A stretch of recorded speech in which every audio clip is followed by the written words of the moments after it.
ఇవాళ నాకు చాలా చాలా లక్కీగా అనిపిస్తుందండి. జనరల్‌గా టీజర్ లాంచ్ ఈవెంట్‌లకి వచ్చినప్పుడు ఇంటర్వ్యూస్‌లో గానీ, ప్రెస్ మీట్స్‌లో గానీ, మా సినిమా గురించి, మా సినిమా ఇది, ఈ జానర్ ఇలా ఉండబోతుంది, ఈ కామెడీ ఉండబోతుంది, ఈ యాక్షన్ ఉండబోతుంది అని చాలా చాలా చెప్పాల్సొస్తది మా సినిమా గురించి.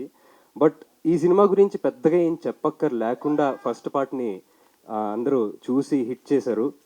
తెలుగు ఫిల్మ్ ఆడియన్స్ అందరూ. So, I'm feeling very very lucky about that. And అలాగే ఫస్ట్ పార్ట్ చాలా నాకు మెసేజ్‌లు వచ్చాయండి అప్పట్లో. ఇది ఎలా థియేటర్‌లో ఎలా మిస్ అయ్యాం, ఇలాంటి సినిమా థియేటర్‌లో చూడాలి గదా! ఈ థియేటర్‌లో చూస్తే ఇంకా ఎక్స్‌పీరియన్స్ అద్దిరిపోయి ఉండేది. ఓటీటీలో చూసాం అని చెప్పి చాలా చాలా మెసేజ్‌లు వచ్చాయి. వాళ్ళందరి కోసం ఇంకా ఇంకా double the fun, double the thrill, everything double the experience ఉండేటట్టుగా సెకండ్ పార్ట్ 13th సెప్టెంబర్ థియేటర్స్‌లో వస్తుంది. So, please come and experience మత్తు వదలరా in theatres. Thank you. Thank you so much. Thank you so much. ఏంటిది? పిక్చర్కి ఇప్పటికి మధ్యలో చేరిన అంటే నీ డెవలప్మెంట్స్ నీ ఇంప్రూవ్మెంట్లో ఈ క్యారెక్టర్ నువ్వు ఎలాగ ఎంజాయ్ చేసావు? ఫస్ట్ పిక్చర్ వేరు, పార్ట్ 2 వేరు. అవునండి. First picture yeah! ఫస్ట్ పార్ట్‌లో ఉన్న క్యారెక్టర్‌కి, ఈ క్యారెక్టర్‌కి యాక్చువల్‌గా కంప్లీట్ మేకోవర్ ఉంటదండి. బోత్ నాది, సత్య గారిది. అండ్ క్యారెక్టరైజేషన్ గానీ, క్యారెక్టర్ బిహేవియర్ గానీ it's completely different.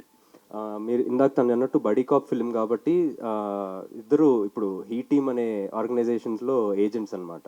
Yesu and బాబు అనే క్యారెక్టర్స్. ఓకే. సో దానికోసం ఒక ఒక యాక్టివ్, ఒక యాక్షన్ కానీ అవన్నీ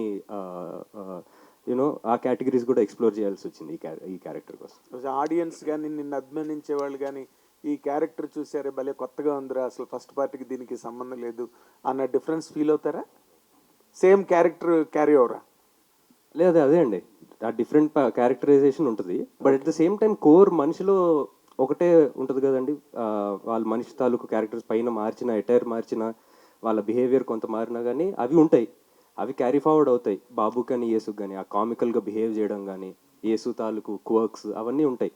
అవి ఉంటూనే ఆ, ఈ ఈ అవుట్ సైడ్ ఈ ఎటైర్ కానీ వాళ్ళ జాబ్స్ కానీ బిహేవియర్ కొంచెం ఎడిషనల్గా పాలిష్ చేయబడ్డాయి. Good luck, all the very best. Director గారు, సార్ సార్ మత్తు వదలడం తర్వాత హీరో గారికి కానీ మా చెర్రీ గారికి కానీ మళ్ళీ ఆ రేంజ్ సినిమా పడలేదు. నాకు కూడా మీరు ఈ లోటు ఏమైనా తీర్చేయబోతున్నారా ఈ సినిమాతో? Hopefully sir.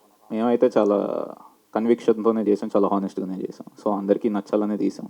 So yeah. సడన్గా వదిలినట్టు కనిపిస్తుంది ఇది. అసలు ఇప్పుడు తీసారో కూడా